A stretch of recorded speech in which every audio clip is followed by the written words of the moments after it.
Hi, welcome to lesson 12 of the B2 course. My name is Stephanie, and this is a vocabulary lesson on the topic of travel. So, a very interesting lesson, and as always, a very interactive lesson, as there will be lots of opportunity for you to practice and to try examples so that you can use the new vocabulary that we're going to look at. So, it's a vocabulary lesson. The topic is travel. My name's Stephanie. The level is B2, upper intermediate, and this is lesson 12. So the topic of travel is very useful and very relevant for lots of you, whether you're using English in a social context, if you're studying for an exam, or if you're using English for business. Let's look at what we're going to cover in lesson 12. So in lesson 12, you will focus on common mistakes when discussing travel, learn some of the differences between British English and American English words, and we will increase your knowledge of phrasal verbs. So lots to do in this lesson. And we're going to start today with looking at some common mistakes. So what I'm going to do is to show you a slide, and there are 3 mistakes in this slide. Can you spot them?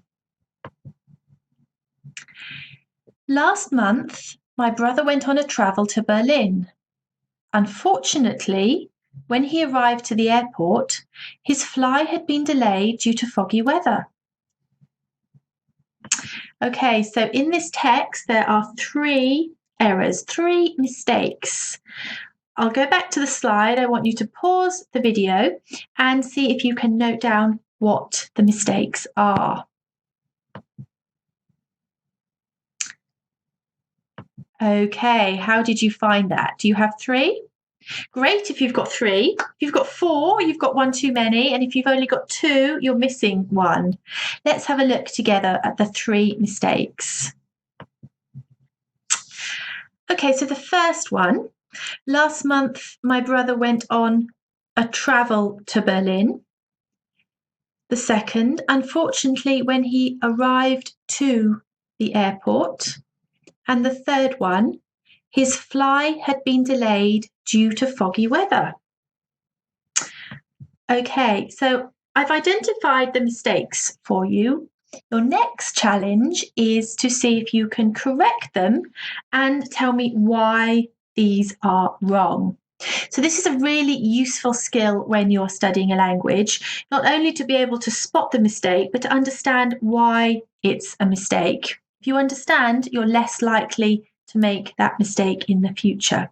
So have a look at the slide, pause it, and see if you can tell me what the correct version should be and why are these mistakes.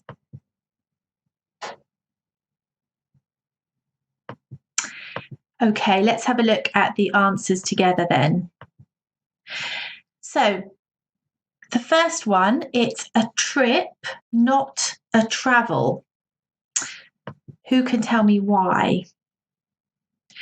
Okay, well, travel is a verb, so we can't use it as a noun. We can't say a travel. It is true that it can be a compound noun. So, for example, you could have a travel agent or a travel agency, but it doesn't exist on its own as a noun. So you can't have a travel. So a trip is a better option. Number 2, the correct version is arrive at the airport, not arrive to. So the mistake here is connected to the incorrect preposition. And number 3, the correct version is flight, not fly. So it's similar to the first mistake in that fly is a verb and the noun of the verb is flight. So really well done if you managed to get those correct. Okay, so let's have a look at 3 commonly confused words in this topic. Journey, trip, and travel. Okay, we know they're connected, but there are differences. Can you tell me what's the difference between these three words: journey, trip, and travel? What do you think? Pause the video and make some notes. Okay, let's have a look. Okay, so journey is used when we're talking about something that is a long time or that we think is difficult. So if I'm talking about a journey, I'd be talking about a very long flight or perhaps a car journey that was particularly difficult for some reason. And also, interestingly, journey refers to the act of travelling. So I'm asking about getting from A to B. And ask, how was your journey? I'm asking, how was your flight? How was your car journey? How was the boat journey? I'm asking about the act of travelling. And this is different to trip. So whereas journey refers to something long, a trip is something shorter. And we often use it with business or sightseeing. So for example, a business trip or a sightseeing trip. And another difference is that trip encompasses the whole experience. So when I ask you, how was your trip? I could be asking about the hotel, the food, as well as the journey, the travelling. But I'm interested in the whole experience, the weather. So it's more of a complete experience. And as we mentioned before, travel is a verb, and therefore you cannot say travel. Okay, shall we practice? So on the next slide, I have 4 statements, and there's a word missing in each one. All I want you to do is to pause the slide and see if you can tell me, is the word journey, trip, or travel? So choose the most appropriate word. Number 1, I'm going on a business to Dubai. Number 2, he hopes to around the world when he finishes university. Number 3, was the flight on time? And number 4, was the hotel as you expected? Pause the video and see if you can tell me the 4 answers. Okay, let's have a look together. Let's see how you did. So the first one, number 1, I'm going on a business trip to Dubai. Number 2, he hopes to travel around the world when he finishes university. Number 3, how was your journey? Was the flight on time? And number 4, how was your trip? Was the hotel as you expected? So well done if you managed to get those 4 correct. And hopefully the difference between these commonly confused words is a bit clearer now. Okay, so the second part of the lesson, we're going to have a look at some British and American words connected to our topic of travel. Now, depending on how you have studied English and your exposure to English will depend on which vocabulary you are more used to. For example, maybe at school you had an American English teacher, and so naturally you'd be more used to the American vocabulary. Perhaps, though, you had a British English language teacher, in which case you would be more comfortable with the British English words. Obviously, a lot of movies are American and use American phrases, but maybe you like British films, and obviously they would use British vocabulary. And that was a good example just there, movie and film. Same thing, but movie is what the Americans would say, and film is what the British English would say. So what we're going to do is have a look at the first slide. And the first exercise, all I want you to do is to see, can you put the words into pairs? So there's different vocabulary. I want you to match 2 words with the same meaning. Okay, we have subway, lift, motorway, return, city centre, toilet, carry-on baggage, fall, underground, downtown, restroom, hand luggage, elevator, freeway, autumn, and round trip. So, for example, the first word, subway, can you find another word that has the same meaning as subway? Pause the video and have a go. Okay, how did you find that? Let's have a look at the answers.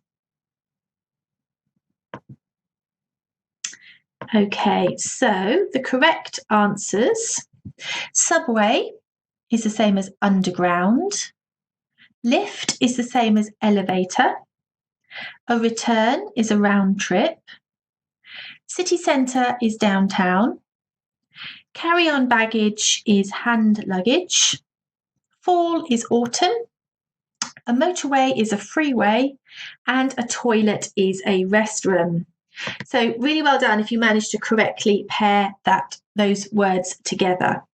The next task is to look at each pair and see if you can tell me which one is British English and which one is American English. So subway and underground, which word would you hear in New York and which word would you hear in London? Pause the slide and try to find out.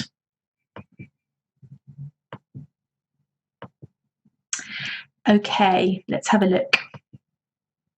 So on the left, we have subway, elevator, freeway, round trip, downtown, carry-on baggage, fall, and restroom. What do you think? These are American English. Yeah, well done. So the British English words are lift, motorway, city centre, toilet, underground, hand luggage, autumn, and return. And these are the American versions. So maybe you know a mixture of the two. Maybe you don't just know some American, maybe you know a few British English and a few American English. It's just to make you aware that there are differences and these words have the same meaning.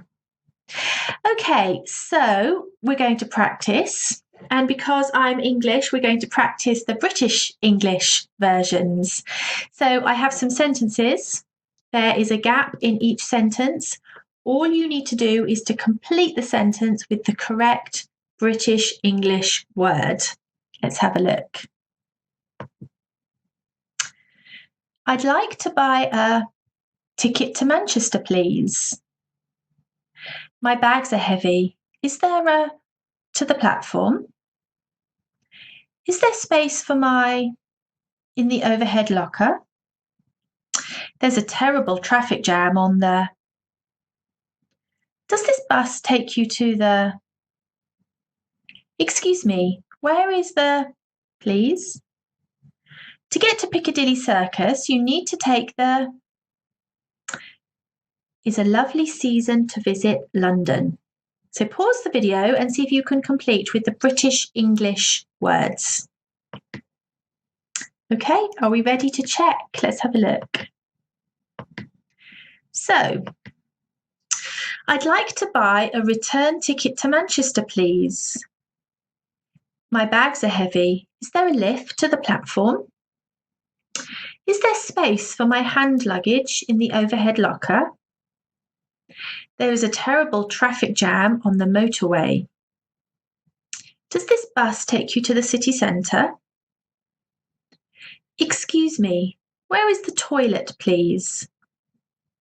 To get to Piccadilly Circus, you need to take the Underground. Autumn is a lovely season to visit London. And England in general, autumn is a very nice season to come to this country. How did you do?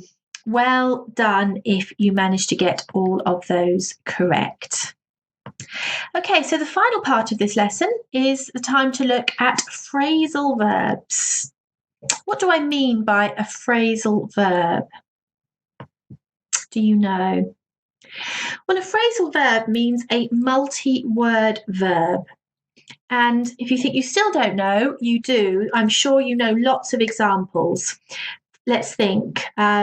Stand up, sit down, turn on the light, turn up the volume.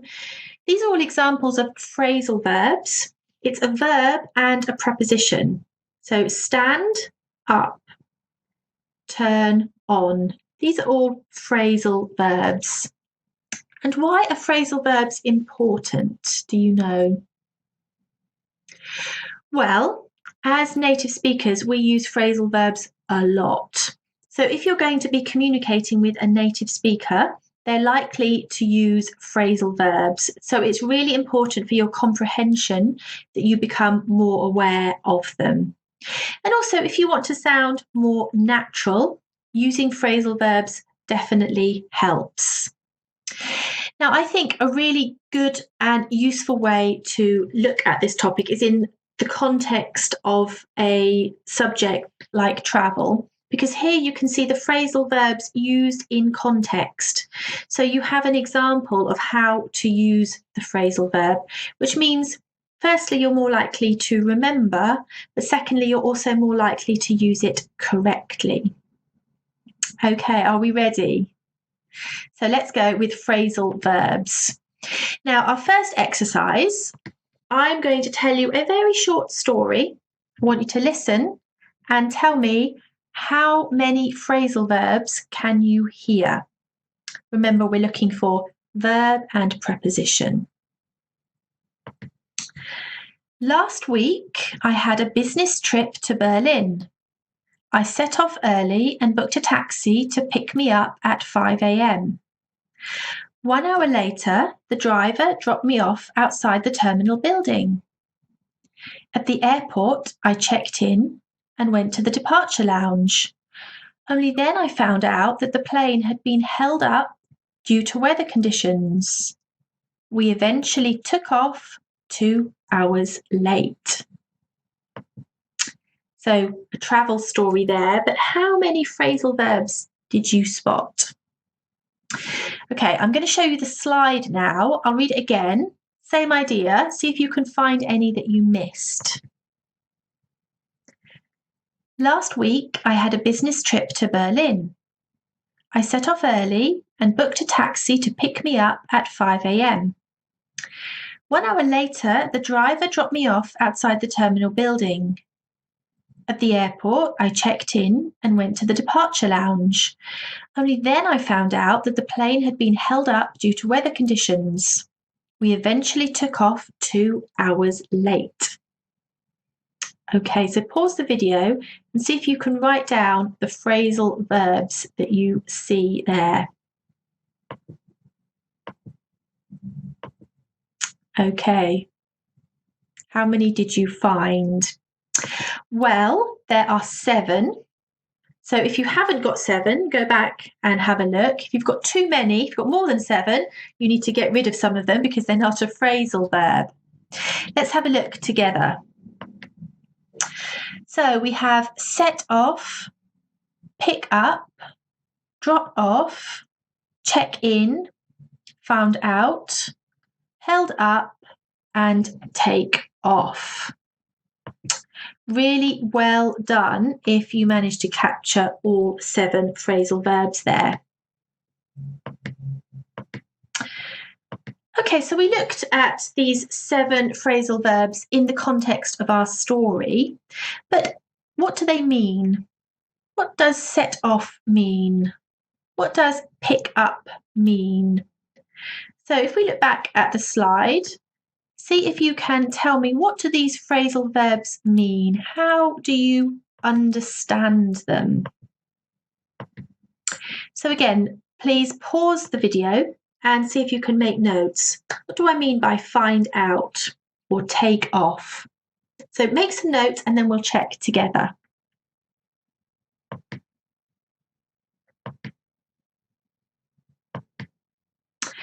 Okay, so to set off means to start a journey. To pick up is to meet someone by car and then take them somewhere. And the opposite, to drop off, is to take someone somewhere by car. So these two are very useful to learn together. And think of my story with the taxi driver. The taxi driver picked me up, he drove me to the airport, and then he dropped me off. I got out of the car. So first he picked me up, I got in the car, he drove me to the airport and he dropped me off, I got out of the car. To check in, to show your ticket at an airport in order to board a flight. To find out, to discover. Remember I said I found out that my flight had been held up. My flight was delayed. And the last one we have is take off. So the plane takes off, it starts flying. Okay, the last exercise today, we're going to have a look at 7 questions that I would like to ask you. So 7 questions using phrasal verbs. We'll read through them together, and then I'd like you to make a note of your answers. How would you answer this question? What do you think? And in your answers, try to use the phrasal verb. Okay, number 1. How early do you like to set off when you are going to an airport? Number 2. Who usually picks you up and drops you off at the airport? Number 3. Do you usually check in online? Number 4. How do you find out about your destination? Number 5. What's the longest you've been held up at an airport? And number 6. Do you feel nervous during takeoff? So think about your answers, and when you answer, try to use the phrasal verb. I'll give you an example. Number 1. So I am a very organised person, and so I like to set off really early when I'm going to an airport. I prefer to set off early and have extra time at the airport rather than being late. So that's my answer. What's your answer? Let's have a look back at the slide. Please pause it and write down what you think. So that's the end of lesson 12. Thank you so much for watching. I hope you've enjoyed the lesson and I hope you found it useful. Remember, there is a test that you can take to practice what we've looked at, and we will be reviewing the topic again in lesson 15. But our next lesson, lesson 13, is a grammar lesson. It'll be on narrative tenses 2. Remember, we looked at narrative tenses 1. This is going to build on the topic, so a very useful lesson. And I really hope to see you there. Thank you for watching. Goodbye.